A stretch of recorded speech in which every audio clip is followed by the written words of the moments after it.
Good to see everyone today. Rainy morning, a little bit windy, but it's nice and dry and warm inside. It's good to be able to be together and to begin our day and begin our week by coming to this table once again to remember what's been done for us in order that we might have a secure relationship with our God. All of us are familiar with contracts and agreements. Even children who don't maybe think of the word contract or agreement know what it's like to make a deal with a friend. I'll do this for you if you'll do that for me. I'll give you this out of my lunch if you'll share with me that out of yours. And so we make agreements from the earliest days of childhood all the way through our lives. Most people are shocked when they purchase their first home at just the vast amount of paperwork and signatures that are required in order to close the deal.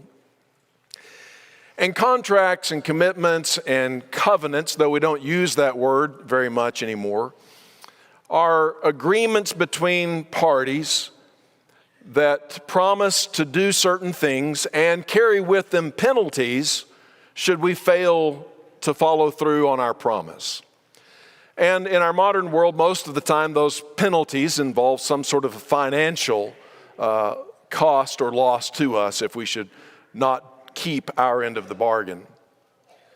And in our modern world, it seems like the emphasis on contracts is efficiency. We have certain places, title companies or attorneys' offices where we can go in and they'll have all of the paperwork already done for us. The other party may not even be present. We just sign our papers until our wrists are worn out and then we go our way and forget about it. And most of us probably can't even remember all of the contracts that we've signed, all of the times that we've entered into various agreements or covenants. But in the ancient world, it was not so much an emphasis on efficiency as it was on certainty and doing something in the making of the agreement that would cause everyone concerned to remember that that agreement had been made, because they didn't have easy access to record keeping like we do today. They didn't just file the papers and put them in a filing cabinet or put them in a computer or on the cloud somewhere. It was difficult to keep that kind of a record, so you needed to have an event or a ceremony of some kind that would emblazon in everyone's memory the promise and covenant that had been entered into. And very often you see that being something like the piling up of a heap of stones. When Jacob left Laban to go back to his home, Laban caught up with him and they killed an animal, had a sacrifice and ate the meal together and piled up a heap of stones, and they made a covenant that neither of them would pass beyond the boundary marker that stone represented into the territory of the other. And if they should do so, there would be great consequences for doing it. Sometimes it may be something that seems pretty weird to us, like in the case of Boaz and Ruth. When Boaz assumed the kinsman redeemer position on behalf of Ruth, the person who was first in line to that position had to take off his shoe. I'm not going to take my shoe off, but he would take off his shoe and he handed it to Boaz as a symbol or a sign that he was relinquishing his right to Ruth and handing that right and responsibility over to Boaz. So there would be symbolic things done to help people remember that a covenant had been made. And we still do that occasionally with some of our covenants, don't we? Primarily with a wedding, right? Weddings are still a big deal. It's kind of a strange thing, even in an increasingly secular society, that here's one contractual agreement that we want to solemnize by a big ceremony, and we want to invite a lot of people or friends, and we have bridesmaids and groomsmen who are witnesses to the oaths that the bride and groom are making to one another, and they make those oaths in the presence of this company and before God. And they symbolize it with the exchanging of rings as a token of their agreement. And they make oaths verbally to one another in the hearing of all those who are gathered there. And in the Bible, we see that this idea of ceremonies and symbolic events that solemnize and emblazon in people's memory the significance of what has been done, playing a key role. And in Genesis chapter 15, we have one such ceremony in the context of a covenant agreement. And it's an amazing chapter, and I'm going to read the entire chapter, which will take a little while.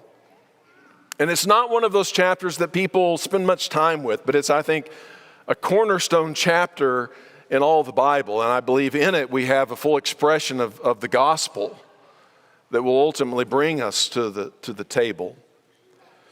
But you remember that Abraham was the man that God said he was going to begin putting the world back to rights through. That everything that had gone wrong in Genesis 3, God was going to begin to put back to right through Abraham. And he made him these promises that he would be blessed with a child, that he would become the father of a great nation, and that nation would inhabit a great territory or land.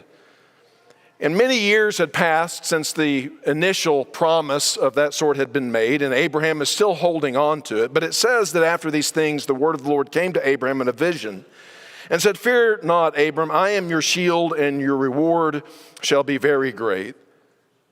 But Abraham said, after all this time, Abraham says, "O Lord God, what will you give me? For I continue childless, and the heir of my house is Eleazar of Damascus." In other words, God, you've been making this promise to me for so long, and it's the kind of promise that's not just unlikely, it seems impossible that it could ever be fulfilled. And I don't even have a child. All I've got is this servant in my household, and he stands to inherit everything that I have. What are you going to give me, God, that will stand as a symbol or a sign that this promise, this covenant that you've made with me is going to actually happen, that you're going to do what you say you will do? And Abraham said, verse 3, "Behold, you have given," in verse 4, "and behold, the word of the Lord came to him and said, This man shall not be your heir, but your very own son shall be your heir. And he brought him outside and said, Look toward heaven and number the stars if you are able to number them. So shall your offspring be." So we're starting to get into some of the symbolic nature of this. And this is kind of like the piling up of the stones, or the making of the covenant between two mountains where the covenant would later be ratified, the law of Moses. And these mountains stand as witnesses, or the stones stand as witnesses. And God is saying these stars stand as witnesses. They're almost like permanents in the sky, are there to record the oath that I am swearing to you, and your descendants will be as numerous as the stars themselves. In verse 6, it says that he believed the Lord, and he counted it to him as righteousness. And he said to him, "I am the Lord who brought you out of the Ur of Chaldeans to give you this land to possess." But he said, and the second time Abraham asks a question, "O Lord, how am I to know that I shall possess it?" And he said to him, "Bring me a heifer 3 years old, a female goat 3 years old, a ram 3 years old, a turtle dove, and a young pigeon." And he brought him all these, cut them in half, and laid each half over against the other. But he did not cut the birds in half. And when the birds of prey came down on the carcasses, Abram drove them away. So it seemed a rather strange thing, but God answers Abraham's question of how do I know that these promises are going to be fulfilled, that my children are going to inherit this land and this great blessing is going to come to pass that you've spoken of. And God says, bring all of these animals here. And Abraham knows, it seems, immediately what's going on, because God doesn't have to instruct him in what to do. He just does this. He splits these animals in half, all of them except the birds. He takes them and splits them down the middle. And again, it says that he lays them against the other, that is, across from each other. And then as the birds of prey begin to try to devour the carcasses, Abraham just keeps driving them away. And it's like, this is very strange. What's going on? But it says in verse 12, well, let me say before I read that to Abraham, again, he would know exactly what this was about, because in these times, the way that they would solemnize a covenant would be to take an animal, or animals in this case, and cut them in half, and then the participants in the covenant would walk between the pieces and take their oath. And generally it would be a self-maledictory oath, they would call it, saying, "May it be done to me as it is to these animals if I do not keep my promise. May I be split in half. May I be torn to pieces. May my life be taken from me. May I be mangled beyond description should I fail to uphold the promise that I am making." So Abraham knows what's going on. He splits the animals in half. He keeps the birds of prey from coming in to devour them. And then it says in verse 12, as the sun was going down, a deep sleep fell on Abram.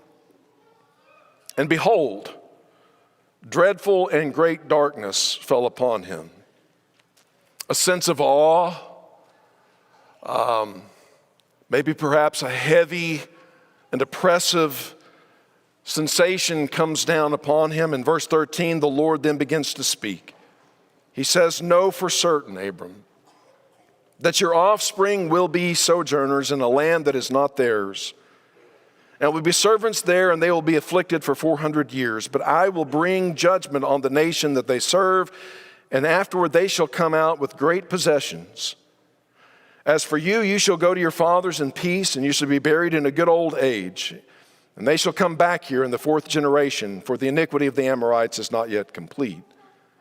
And when the sun had gone down, and it was dark, behold, a smoking firepot and a flaming torch passed between the pieces. Now this reference to a flaming torch and a smoking pot are the same language that we find at Mount Sinai, when God descends atop the mountain in a pillar of darkness and of fire. And it's the same kind of language that's then used as the tabernacle is constructed and God leads them through the wilderness. Sometimes it appears as a pillar or column of smoke, and sometimes as a column of fire. And it appears to Abraham at this moment, and it says that it passed between the pieces. So what we have here is a representation of God's presence. But what is astonishing to Abraham, undoubtedly, is that God does not appear to him there and say, "Now, Abraham, I want you to pass between the pieces and make this covenant or oath or promise to me." But rather, God passes between these divided animals, taking, as it were, the oath of the covenant on himself, which was a strange thing, because if this was done between two people, it would usually be a king between him and a conquered king, a vassal king, and the vassal king would pass between the pieces and take this self-maledictory oath of loyalty to his superior. But here God, the superior, is the one taking upon himself the potential curse should this promise not be fulfilled. And this says that on that day, verse 18, the Lord made a covenant with Abraham, saying, "To your offspring I will give this land." See, God says, my promise will be fulfilled, and I'll do it no matter what it takes, even if it kills me, to keep my word, to give you this land, to make you a great nation, and through you to bless all the earth. I will make it happen, Abraham. You know what's going on here. Centuries later, a deep darkness descended upon the land. once more. And it says in Mark chapter 15, verse 33, that at noon, darkness came over the whole land until 3 p.m. And at 3 p.m, Jesus cried out in a loud voice, Eli, Eli, lama sabachthani, which means, my God, why have you forsaken me? The stunning thing is that God, in order to fulfill his promise to Abraham, suffered the curse of the covenant for those who have broken the covenant.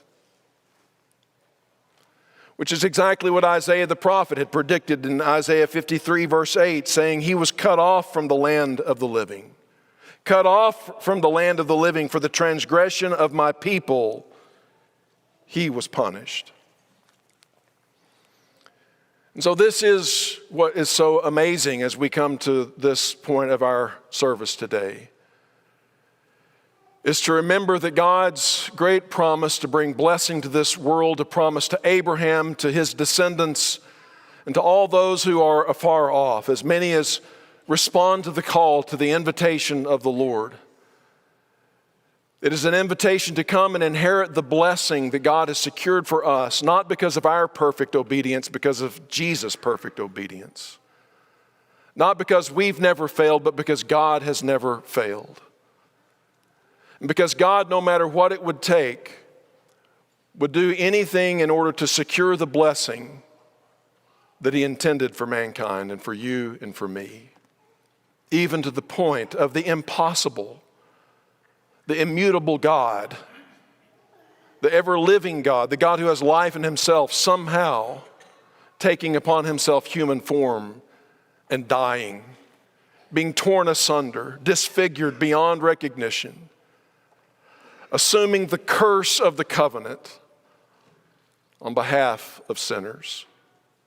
And so Jesus comes to us, comes to his disciples on the evening that he would be betrayed, and institutes this supper and sets before them the emblems of the bread which represents his body soon to be broken and torn, and his cup of blessing which represents his blood to be poured out for the sins of many, not for his own. And this gives us unspeakable confidence, because it not only secures for us the certainty that God will do what he said he would do, but it also secures for us the forgiveness when we realize we have fallen short. We haven't measured up, and he's borne the penalty of our error. And that should lead us to repentance, lead us with broken hearts back to God, to trust in him more, to live more faithfully, more obediently than before, because of what he has done on our behalf. Let me conclude then with Hebrews chapter 6, which picks up on this and this whole section of Genesis, when it says that when God made his promise to Abraham, since there was no one greater for him to swear by, he swore by himself, saying, I will surely bless you and give you many descendants. And so after waiting patiently, Abraham received what was promised. For people swear by someone greater than themselves, and the oath confirms what is said and puts an end to all argument. But because God wanted to make the unchangeable nature of his purpose very clear to the heirs of what was promised, he confirmed it with an oath. And God did this so that by two unchangeable things in which it is impossible for God to lie, we who have fled to take hold of the hope set before us may be greatly encouraged. We have this hope as an anchor for the soul, firm and secure. It enters the inner sanctuary behind the curtain, where our forerunner, Jesus, has entered on our behalf. He has become a high priest forever in the order of Melchizedek. I love the language that he uses there of giving the heirs of the promise certainty. Certainty like an anchor. Because all of our lives in this world are like water. Everything is moving and changing. What are your hopes anchored to? If it's your job, your family, your health, your good looks, your wealth, whatever it is, your talents, all of those things are moving and changeable and drifting. For your anchor to be certain, for it to be sure and secure, it must pass beyond all things movable into that which cannot be moved. The anchor has to go to the very bottom of reality and take hold of that which cannot change. And that is the very nature of God himself and the promise that he has made. I will be with you. I will never leave you nor forsake you. Hold on to him who keeps you holding on. And may this supper remind us once more of his great love and commitment to us, that we might respond in love and commitment to him. At this time, if Carrie and the gentleman will come forward and serve the supper.